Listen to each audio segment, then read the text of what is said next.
नमस्कार। मैं doctor Sunita Chauhan Kokilaben Dhirubhai Ambani hospital में गायनेकोलॉजिस्ट हूँ। आज हम बात करेंगे एंडोमेट्रियोसिस की। एंडोमेट्रियोसिस क्या होता है? तो जैसे कि हमारा नॉर्मल महीना आता है तो हमारे बच्चेदानी के अंदर कुछ टिश्यूज इकट्ठे हो जाते हैं जिसे हम एंडोमेट्रियम कहते हैं और वही माहवारी के दौरान शेड होते हैं। तो यही एंडोमेट्रियल टिश्यू यदि गर्भाशय के बाहर, कभी गर्भाशय के ऊपर, कभी ओवरी के ऊपर या कभी आंतों पे या फिर कभी ट्यूब्स पर जमा हो जाते हैं और कभी पेशाब की थैली के ऊपर भी जमा होते हैं, तो इसे हम एंडोमेट्रियोसिस कहते हैं। एंडोमेट्रियोसिस में ये डार्क कलर के स्पॉट्स होते हैं जो कि ऐसे ब्लड क्लॉट के जैसे ही दिखाई देता है। इनसे ये टिश्यूज सब आपस में चिपक जाते हैं, कभी अंडाशय बच्चेदानी पे चिपक जाता है, कभी आंतों से चिपक जाती है और कभी ट्यूब्स आपस में चिपक जाती है। तो इसका क्या लक्षण है?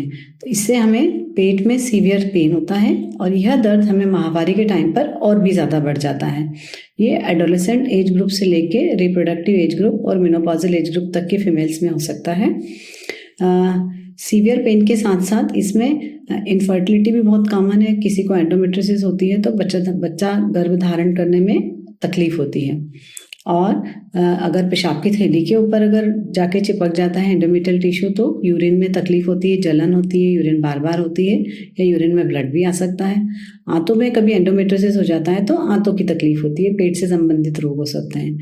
और कभी कभी ये जो ब्लड कलेक्टेड रहता है ये हमारे ओवरी के अंदर भी डिपॉजिट हो जाता है, जिसे हम हेमरेजिक सिस्ट भी कहते हैं। और ये हेमरेजिक सिस्ट आगे बनकर एंडोमेट्रियोमा बनाते हैं और इससे भी हमें सीवियर पेन और मेंस्ट्रुएशन इरेगुलरिटीज होती हैं। कभी जल्दी पीरियड्स आता है, कभी हेवी पीरियड आता है और पेट में पीरियड्स के दौरान बहुत ज़्यादा दर्द होता है।